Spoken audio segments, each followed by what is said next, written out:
बिस्मिल्लाहिर्रहमानिर्रहीम। अस्सलाम वालेकुम। आज बहुत स्पेशल डिश बन रही है कुन्ना। बहुत ही मज़ेदार सा ओरिजिनल कुन्ने की ये रेसिपी है और ये चनियोट से शुरू हुआ है तो पूरे पाकिस्तान में फैला है। और ये चनियोटी डिश है बहुत मज़ेदार सी, जिस तरह चनियोट में तैयार की जाती है आटे के पेड़े से, मैं उसी तरह ही ये रेसिपी हांडी में तैयार कर रही हूँ। ओरिजिनल रेसिपी तो बनाते हैं कुन्ना।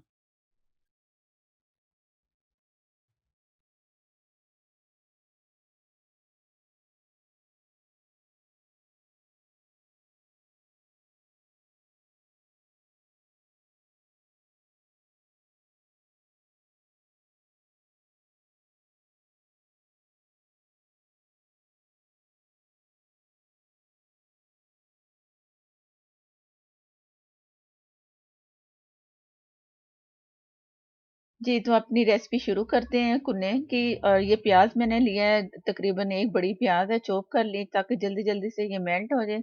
उसे ट्रांसपेरेंट भी मैंने नहीं करना और इसमें डाल देना है। बिस्मिल्लाहिर्रहमानिर्रहीम। ये इसमें गया प्याज और ऑयल थोड़ा सा गर्म था पहले से। तो ये गोश्त है और ये मैंने लिया है 1 किलो, तकरीबन एक पाव कम होगा, 1 किलो के करीब है ये। इसमें मिक्खी होती है, मेरे पास दो मिक्खें थी, बड़े बड़े पीसीज हैं। मिक्खें ज्यादा होंगी तो और मजे का बनेगा, लेकिन मेरे पास है दो मिक्खें। तो ये इतना बड़ा लूंगी मैं पीस। इतने इतने बड़े पीस होने चाहिए, मजे का बनेगा। और हड्डियां भी इसमें शामिल करें ताकि अच्छा सा यखनी वाला टेस्ट आए। बहुत ही मजेदार सा बनेगा ये कुना। ज़रूर ट्राई करना है, मज़ेदार सी रेसिपी। अभी ट्रांस हल्का सा ये मेल्ट सा हुआ है ना प्याज, तो मैंने डाल दिया। और आधे कप से थोड़ा ज़्यादा मैंने इसमें ऑयल डाला था। और लहसुन अदरक का पेस्ट इसमें जाएगा जी 2 टेबल स्पून। और इसे मैंने ज़रा चम्मच चलाना है ताकि गोश्त का कलर थोड़ा सा बदल जाए। तो फिर आगे बताऊंगी कि इसमें मैं क्या करूंगी। इसमें कोई इतने मसाले नहीं हैं, बहुत कम मसालों में ये, यानी कि मसाले, गरम मसाले, ये वो कुछ भी नहीं जाना। बस जो आम नॉर्मल मिर्च, हल्दी, तो ये नमक, बस यही है। और आखिर में जाएगा जी काला जीरा। तो ये है हल्का सा इसका कलर बदलने के लिए मैं उसे इसे ढक दूंगी। तकरीबन 5 मिनट ही सही है, लग ना जाए। और इससे हल्की आंच पे मैंने किया है, पकाया है थोड़ा सा, क्योंकि तेज आग पे ना हांडी में लग जाता है सारा सालन।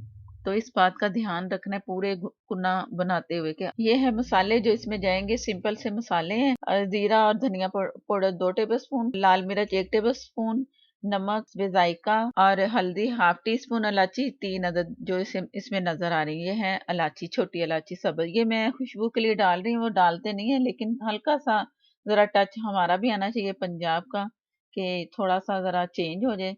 तो इस वजह से मैंने 3 अदद इलायची डाल दी, छोटी इलायची, सब्ज इलायची जो होती है। अब मैं इसे पकने के लिए छोड़ना है मैंने, ताकि ये जो प्याज हमारा नजर आ रहा है ना, सारे मसाले मिक्स होके ना एक मसाला सा बन जाए। तो इसे पकने के लिए छोड़ेंगे। और ये इसमें एक और मसाला मैं डाल रही हूँ, देगी लाल मिर्च, जो इसके कलर को ना बहुत अच्छा सा करेगा। तो वो मैं 1 टीस्पून भर के डालूंगी। ये इतनी तेज मिर्चें नहीं होती, तो बस ये कलर आएगा, बहुत अच्छा सा कलर। जब मसाला पकेगा ना तो अच्छा सा कलर नजर आना शुरू हो जाएगा। थोड़ा सा चम्मच चलाया, साइडों से सारा मैं साफ कर लूंगी। तो इसे फिर मैंने पकने के लिए छोड़ना है। ये जो प्याज है ना ये मेल्ट हो जाए बस। आप भी चेक करते रहना बार बार कि प्याज जैसे एक जैसा हो जाए, तो फिर अगला जो इसमें करना है वो काम करेंगे। ये घी पर आ गया है अच्छा सा, थोड़ा सा ही भूनने से। और ये आधा कप में पानी शामिल करूंगी, इसमें प्याज गल जाएगी। तो आगे मैं बताती हूँ कि क्या करेंगे। ये मैंने एक पेड़ा लिया है, आटा जो पेड़ा होता है ना रोटी वाला, उससे थोड़ा ज्यादा पेड़ा, जैसे ये नजर आ रहा है। और इसे मैंने उंगलियों से मसल मसल के ना 1 कप पानी लिया है बोल में। और उंगलियों से मसल मसल के इसका दूध निकलता जाएगा। और जो इसका जो एंड होगा ना, एक जैसे चिंगम बनती है ना, इस तरह का इसने हो जाना है, खिंचने वाला।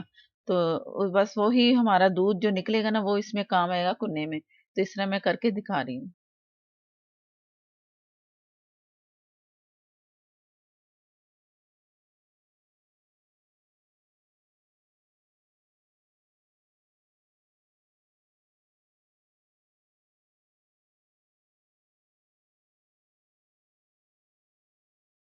जी, आपने कहाँ से रेसिपी ली थी मुझसे चनियोट से। ओह! और मैं चनियोट में ही रहती हूँ। और और मेरी अम्मी भी उधर ही पैदा हुई थी। ये गाढ़ा गाढ़ा सा जो अब हमारे पास मिक्सचर आ गया ना, ये हमारा काम है अब कुन्ने को उसको इस बिस्मिल्लाहिर्रहमानिर्रहीम। मसाला बहुत अच्छा सा तैयार हो गया है।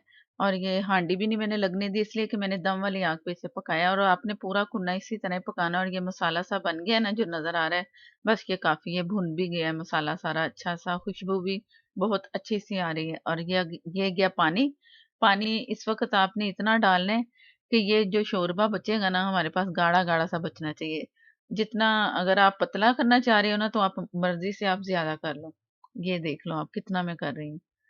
इतना कर रही हूँ कि गोश्त के जो पीसीज है ना वो कम कम नजर आ रहे हैं। और इसमें वो जो जाएगा लिक्विड, वो ऊपर से फिर एक जैसा सारा शोरबा इसका बनेगा कुन्ने का। ये थोड़ा सा पानी मैंने और ऐड कर दिया है ताकि ये पकेगा ना, ये लिक्विड जो मैं डाल रही हूँ तो इससे बैलेंस करेगा।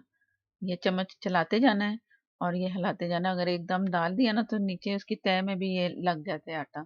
तो जरा इस बात का ख्याल रखना है, जरा चम्मच चलाना है इस वक्त। ये इस वक्त तो पतला सा लग रहा है ना, जब ये पकेगा ना तो ये जो निहारी है ना, ये उस फैमिली से आप समझो कि ये उसके बिलोंग करते हैं। निहारी गाढ़ी होती है, कुन्ना उससे थोड़ा कम पीछे होता है। तो ये बस आपस में इनकी रिश्तेदारी है कुन्ने की और इसके निहारी की। तो ये मैं अब इसे आटा लगा दूंगी ऊपर से, जो बचा था ना हमारे पास जो मैंने इसका दूध निकाला था, इस तरह करके तो सारा सेट करती हूँ।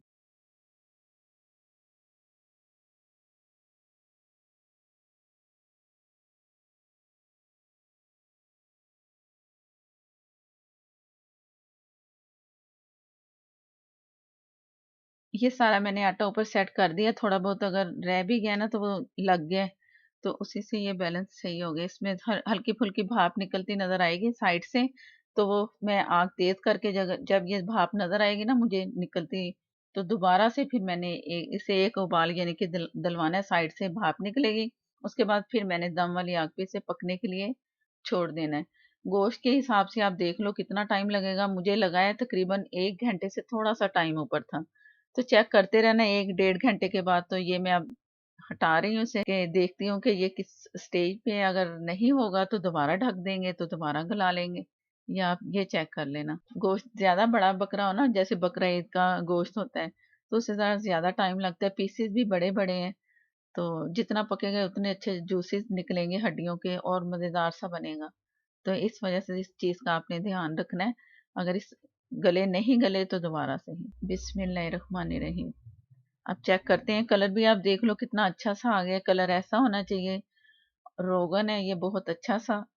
और गोश्त भी चेक कर लेंगे। ये जीरा है, काला जीरा। ये असल में ये है काला जीरा। और वो आटा जो मैंने डाला है, ये मैंने लेना है 2 पिंच, बड़े बड़े हाथ ऐसे यूं बड़ा सब करके ना हथेली पे रखना है। और उसे मैं मसल के ना यूं करके हथेली से तो इसके ऊपर डाल देना है। और दम ऐसे ढक देना है। ये जितना इसकी नोक पे आ रहा है ना, ये 2 पिंच है बड़े वाले। और ये हथेली पे रखा। इससे खुशबू आएगी ना जीरे में अच्छी सी। और ये इसका मसाला है, समझो गरम मसाला है जो भी है ना, ये काला जीरा है। और इसे मैं दोबारा से ढक दूंगी और डिश आउट करके दिखाऊंगी। बहुत अच्छी मजेदार सी खुशबू आ रही है, कुन्ने वाली खुशबू। और जो जो इसे ट्राई करे मुझे जरूर बताना है कैसा लगा है। ये लुक जो नजर आ रही है, ये इतनी ही गाढ़ी होनी चाहिए, ना पतली ना गाढ़ी। गोश्त भी इसका गल चुका है अच्छा सा, मैंने चेक कर लिया था। और ये वाला जो है ना शोरबा, शोरबा आलू गोश्त से जरा ये गाढ़ा होता है। और ये इसका क्या रोगन, बहुत मजेदार सा है। जरूर दे बनानी है इसकी रेसिपी। ये देख लें कि कितनी अच्छी सी उसकी थिकनेस, इतनी नहीं है बस कि ऐसे पतला पतला गाढ़ा गाढ़ा सा, मजेदार सा। मजेदार वाकई ही है ये। तो जरूर ट्राई करना है। वीडियो अच्छी लगे तो लाइक देना मत भूलिएगा। और मेरे नए देखने वाले जिन्होंने चैनल को सब्सक्राइब नहीं किया, वो चैनल को सब्सक्राइब कर लें। और साथ में जो बेल है उसे ज़रूर प्रेस करना है। उसी से ही आपको नोटिफिकेशन मिलेगा और मेरी हर नई आने वाली वीडियो आपको सबसे पहले मिलेगी। क्योंकि ईद की बहुत अच्छी अच्छी सी रेसिपी मैं दे रही हूँ। और मैं उम्मीद करती हूँ कि आपको सब रेसिपी पसंद आ रही होंगी। इंस्टाग्राम पे और फेसबुक पे भी आप फॉलो कर सकते हो। और इंजॉय करें। अल्लाह हाफिज।